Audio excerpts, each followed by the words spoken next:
지금 말이죠. 전 세계 에너지 시장의 판이 완전히 뒤바뀌고 있습니다. 그리고 그 거대한 변화의 한복판에 우리가 잘 몰랐던 한국의 한 기업이 있어요. 미국의 에너지 붐을 뒤에서 움직이는 보이지 않는 엔진, 바로 태광에 대한 이야기, 지금부터 시작합니다. 자, 오늘 우리가 어떤 흐름을 따라가 볼 거냐면요. 먼저 전 세계적으로 왜 이렇게 LNG가 뜨거워졌는지 그 거대한 그림부터 볼 겁니다. 그리고 이 기회를 잡은 북미 에너지 시장의 폭발적인 성장을 살펴본 다음 그 심장부에 있는 핵심 기업 태광을 깊숙이 들여다볼 거예요. 마지막으로 이 모든 게 우리에게 어떤 투자 기회를 주는지까지 차근차근 파헤쳐 보겠습니다. 모든 이야기의 시작은 바로 여기서부터입니다. 전 세계 에너지 지도가 완전히 새롭게 그려지고 있거든요. 왜 갑자기 모두가 액화천연가스, LNG에 이렇게 집중하게 된 걸까요? 그 배경부터 한번 보시죠. 요즘 뉴스 보면 다들 느끼실 거예요. 유럽이 러시아산 가스 대신 미국산 가스를 애타게 찾고 있잖아요. 아니, 갑자기 왜 이런 일이 벌어진 걸까요? 이 질문이 바로 오늘 우리가 풀어갈 이야기의 가장 중요한 실마리입니다. 3.5배. 이게 어느 정도냐면요. 그냥 조금 늘어나는 수준이 아닙니다. 북미의 LNG 수출 능력이 앞으로 이만큼 커질 수 있다는 건데 이건 시장의 판 자체가 바뀐다는 얘기입니다. 엄청난 숫자죠. 결정적인 계기가 있었죠. 바로 지정학적 리스크, 러시아 우크라이나 분쟁입니다. 이 사건 하나로 유럽의 에너지 안보가 완전히 흔들렸고 그 빈자리를 채울 거의 유일한 대안으로 미국산 LNG가 급부상한 겁니다. 말 그대로 에너지 지도가 하루아침에 다시 그려진 셈이죠. 자, 이렇게 수요는 폭발하는데 여기서 문제가 하나 생깁니다. 미국의 가스가 아무리 많으면 뭐하나요? 이걸 바다 건너 유럽까지 보내는 건 완전히 다른 차원의 문제거든요. 바로 여기서 거대한 병목 현상이 생기는 겁니다. 한번 상상해 보세요. 땅속 깊은 곳에서 가스를 뽑아내서 수천 킬로미터짜리 파이프라인으로 옮깁니다. 그리고 이걸 영하 162도, 상상도 안 가는 온도로 냉각시켜서 부피를 600분의 1로 줄인 다음 거대한 특수 선박에 실어서 내보내는 이 모든 과정. 이 중에 하나라도 삐끗하면 전체가 멈추는 거대한 시스템입니다. 네, 바로 이 복잡하고 거대한 인프라가 성장의 발목을 접는 병목티점인 셈이죠. 그럼 어떻게 해야 할까요? 답은 간단합니다. 더 지어야죠.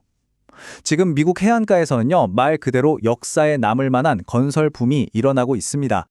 이 그래프를 보시면 정말 놀랍습니다.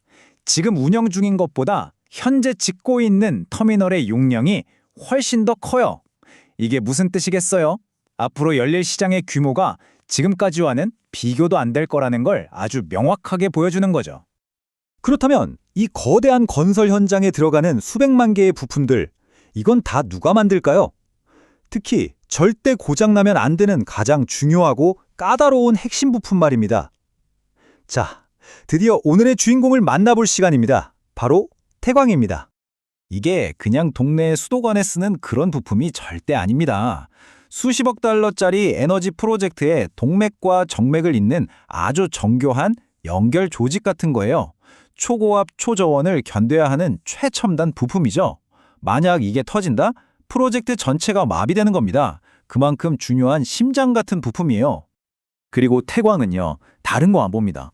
바로 이 관이움세에 거의 모든 걸 걸었어요. 보세요. 매출의 91%. 사실상 이 작은 부품 하나로 세계 시장과 승부하는 거죠. 진짜 한 우물만 제대로 판 겁니다.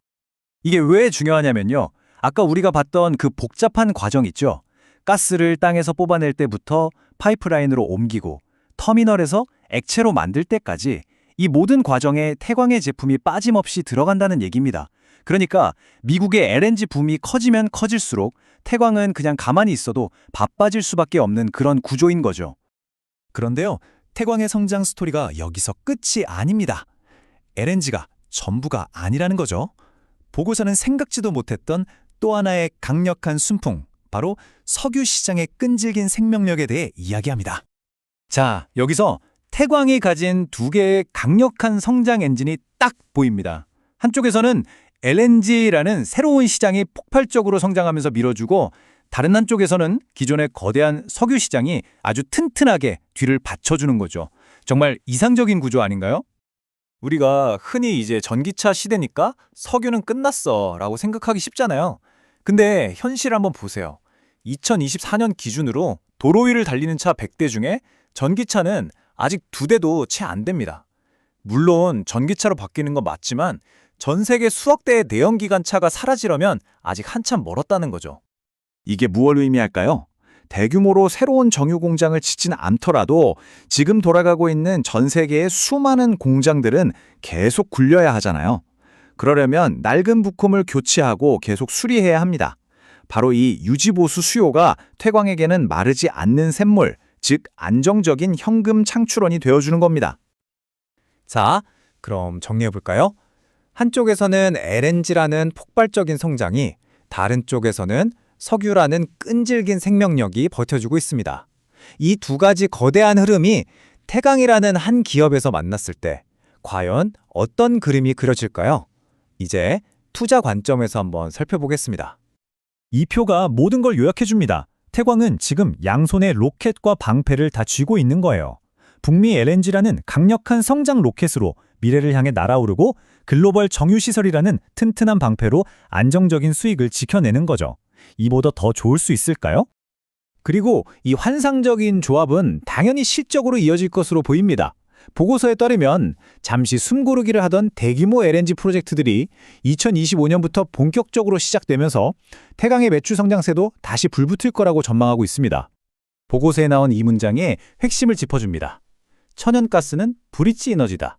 이게 무슨 말이냐면 LNG는 잠깐 반짝하고 사라질 에너지가 아니라 앞으로 우리가 신재생 에너지로 완전히 넘어가기까지 수십 년간 그 중간다리 역할을 해줄 거라는 뜻입니다. 즉, 태광의 부품에 대한 수요 역시 단기적인 붐이 아니라 아주 긴 호흡의 이야기가 될 거라는 거죠. 그래서 마지막으로 이런 질문을 던지면서 마무리하고 싶습니다.